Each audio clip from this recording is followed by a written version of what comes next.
नमस्कार, आप देख रहे हैं न्यूज आई7 लाइव। सबसे पहले सबसे तेज हम आपको कराएंगे आज की खबरों से रूबरू।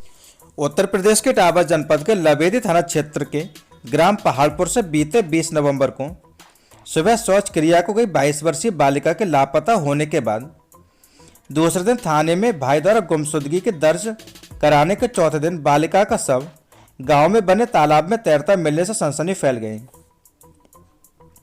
वहीं युवती के भाई ने गांव के 2 युवकों पर हत्या करके शव फेंकने की आशंका जताई। मौके पर पहुंचे अपर पुलिस अधीक्षक ओमवीर सिंह ने आरोपियों की तलाश में छापेमारी करके जांच प्रक्रिया तेजी से आगे बढ़ाई। इस घटना के बाबत मृतक युवती के भाई निवासी पहाड़पुर ने बताया कि बीते 20 नवंबर को मेरी बहन सुबह करीब 5:30 बजे खेतों की ओर गई थी। जब वह लौटकर काफ़ी देर तक नहीं आई तो उसकी खोजबीन गांव व आसपास के क्षेत्र व रिश्तेदारियों में की, लेकिन कोई सुराग नहीं लगा। इसकी गुमशुदगी थाना लवेदी में दर्ज कराते उसके घर रखे हैंडबैग की तलाश ली तो गांव के एक लड़के का लॉकेट नाम सहित बैग में मिला। तो उसको 22 नवंबर को लखना खेड़ा मोहाल पर कुछ रिश्तेदारों के सहयोग से पकड़कर मारपीट की तो उसने युवती को 2 दिन के अंदर देने का आश्वासन दिया। इसमें एक गांव के लड़के व महिला का सहयोग होना भी बताया जा रहा है, जो फ़ोन द्वारा लड़कों से बात कराने का काम करती थी। जब पकड़कर लड़के को थाना लवेदी ले गए तो बाद थानाध्यक्ष के न होने पर आरक्षी ने भी पूछताछ की और 2 दिन में युवती दिलवाने के आश्वासन पर उसे छुड़वा दिया। इसके बाद मंगलवार की सुबह करीब 7 बजे गांव के कुछ लड़के शौचक्रिया करने गांव से आधा किलोमीटर दूर पूर्व प्रधान सूरजभान सिंह और टिल्लू के बाग के पास बने तालाब की ओर गए तो युवती का शव तैरता नजर आया। तो इसकी सूचना लवेदी थाना पुलिस को दी, जिस पर थानाध्यक्ष ब्रजेश कुमार मय पुलिस फोर्स के साथ घटनास्थल पर पहुंचे और उच्चाधिकारियों को अवगत कराए। तो इस सूचना पर अपर पुलिस अधीक्षक ग्रामीण ओमवीर सिंह व सीओ भरथना चंद्रपाल सिंह, प्रभारी निरीक्षक एकदिल मदन गोपाल गुप्ता, प्रभारी निरीक्षक भरथना अनिल कुमार, कार्यवाहक थानाध्यक्ष बकेवर गंगादास गौतम, लखना चौकी प्रभारी प्रशांत द्विवेदी मय पुलिस फोर्स का मौके पर पहुंचे। भारी ग्रामीणों की भीड़ में सबको निकलवाकर पंचायतनामा भरकर विच्छेदन गृह इटावा भेज दिया। इसके बाद पुलिस ने मृतका के भाई की निशानदेही पर आरोपियों के घर पर छापेमारी की, जिसमें एक महिला व उनके परिजनों को हिरासत में लिया है। वहीं फॉरेंसिक टीम व डॉग स्क्वाड ने आकर जांच की। वहीं अपर पुलिस अधीक्षक ओमवीर सिंह ने बताया कि इस मामले की हर पहलू पर जांच की जा रही है। वहीं युवती के पोस्टमार्टम की वीडियोग्राफी व डॉक्टरों का पैनल हर पहलू पर नजर बनाए हुए शीघ्र ही आरोपी गिरफ्तार करके घटना का पर्दाफाश किया जाएगा।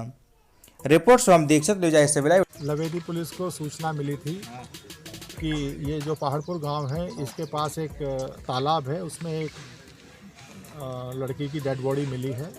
यहाँ पे तत्काल मौके पर थाना प्रभारी आए। जब देखा तो ये मालूम पड़ा कि इस लड़की के संबंध में 21 तारीख में एक गुमशुदगी थाना लवेदी में लिखी हुई थी। ये 20 तारीख के सुबह शौच करने गई थी, जो घर वालों ने मौके पे आके बताया है, और उसी समय से ये गायब थी। इन लोगों ने कुछ संदेह जाहिर किया है। गांव के ही 2 लोगों को इन्होंने बताया है, उनके साथ अन्य लोग थे। अभी वो लोग भागे हुए हैं। लड़की का पंचायतनामा करके पोस्टमार्टम के लिए डेड बॉडी भेजी जा रही है, और जो भी तथ्य पीएम के बाद तथा परिजनों से वार्ता करने के बाद आएंगे, इस पूरे प्रकरण का शीघ्र से शीघ्र पर्दाफाश किया जाएगा। कुछ संदिग्ध लोगों को जिनको इन्होंने शक बताया है, उन्हें पुलिस ने हिरासत में भी लिया है। पूछताछ चल रही है, हमारी एक टीम पूछताछ कर रही है। यहाँ पे इस समय सभी अधिकारी मौजूद हैं, क्षेत्र अधिकारी भी आए हैं, मैं स्वयं भी मौके पर आया हूँ। स्थिति सही है और बाकी इस घटना का जल्दी से जल्दी पर्दाफाश करेंगे। अपर साहब, एक चीज़ और थी, अब आदेश हुआ था आपके शासन से कि अब गर्ल्स के मामले में, लड़कियों के मामले में लापता गुमशुदगी दर्ज नहीं किए, सीधे मुकदमा अपहरण का दर्ज किया जाएगा 364 में। जब ये थाने पे पहुँचे थे, पूरी बात हुई थी इनसे, और क्योंकि एक इन्होंने जिस पर शक जाहिर किया था, किसी लड़के से बात कर रहे थे, उसी के आधार पर लिखा गया था। क्योंकि इनके द्वारा, और ये आप जो कह रहे हैं बिल्कुल सही है, बच्चों के मामले में एकदम हम वो लिखते हैं, लेकिन ये बालिग लड़की थी। और जो परिजनों ने जिस हिसाब से बताया था, क्योंकि इसमें जो परिवार के हैं उनके सेंटिमेंट्स को भी ध्यान में रखा जाता है। कुछ चीज़ें सामाजिक रूप से जो इनका परिवार लगातार पुलिस के संपर्क में है, और जो भी जिस तरह से उन्होंने कहा है अभी तक वही कार्रवाई पुलिस द्वारा की है। अब क्योंकि एक घटना घटित हो चुकी है, इसमें इसकी पीएम और ये सब चीज़ें आने के बाद और पूरा कोऑर्डिनेट करने के बाद उम्मीद है कि बहुत जल्दी इसका पूरा पर्दाफाश हम लोग करेंगे। बाबा जनपद के भरथना गौशाला की दुर्दशा और पालिका प्रशासन की मौज। आपको बता दें कि भूखे पेट प्रतिदिन मौत के मुंह में गौवंश, प्रशासन की अनदेखी बनी गौवंशों की मौत। पालिका प्रशासन की आई लापरवाही सामने, गौवंशों के मृत शवों को नोचते हैं सुअर और कुत्ते। गौशाला बन चुकी है गौवंशों की कब्रगाह, गौरक्षकों को शिकायत पर मिल चुकी हैं धमकियां। आपको बता दें कि उत्तर प्रदेश में भाजपा की सरकार बनते ही मुख्यमंत्री योगी आदित्यनाथ ने गायों व गौवंशों को सम्मान और सुरक्षा व संरक्षण देने के उद्देश्य से कानून बनाते हुए प्रदेश भर में गौशालाओं की व्यवस्था लागू की। मामला यही नहीं रुक रहा। खाली और भूखे पेट मौत के बाद गौवंशों के मृत शव कई कई दिन गौशाला में पड़े रहते हैं। तब इन घायल व मृत गौवंशों पर आसपास के सुअर व खूंखार कुत्ते नोच नोच कर अपना निवाला बनाना शुरू कर देते हैं। इसका जीता जागता उदाहरण हम आपको अपने इस वीडियो में दिखा रहे हैं। रिपोर्ट सोम दीक्षित, न्यूज आई सिविल इटावा। हमारा रविंद्र सिंह नाम है, मेरी शराबे की दुकान है। कहाँ से रहने वाले हैं? भतना होमगंज के रहने वाले हैं। भैया क्या परेशानी है आपकी? मैं साहब यहाँ पे रोटली गौशाला में आते हैं, यहाँ पे गाय सांड मरे हुए मिलते हैं। हमें 5, 6, 7, 8, 9, 10 तक मरे हुए मिले हैं। मेरे पास फ़ोटो, हम रोज़ फ़ोटो बना ले जाते हैं। और यहाँ पे मरे हुए कुत्ते नोच रहे हैं, उनको बुर घाल कर देते हैं। भूसा सूखा डाला जाता है, वे लोग बताते हैं। हम भूसा डालते हैं, दाना डालते हैं, सब डालते हैं।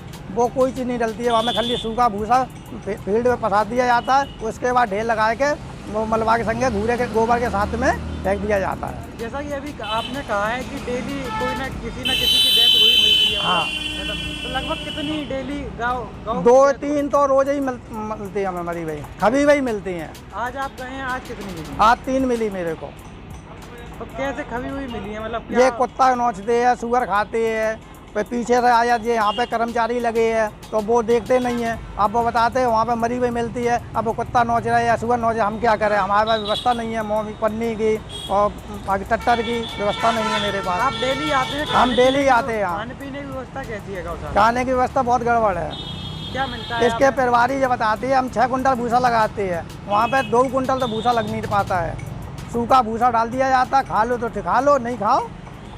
आपने कभी किसी को शिकायत की है? हमने मुख्यमंत्री को शिकायत की है, प्रधानमंत्री को दी है, रजिस्ट्री की है, ऑनलाइन कंप्यूटर द्वारा शिकायत की है।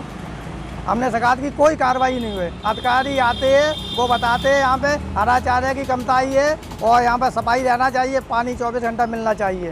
तो जानवरों को पानी मिल रहा है, भूसा मिल रहा है सूखा।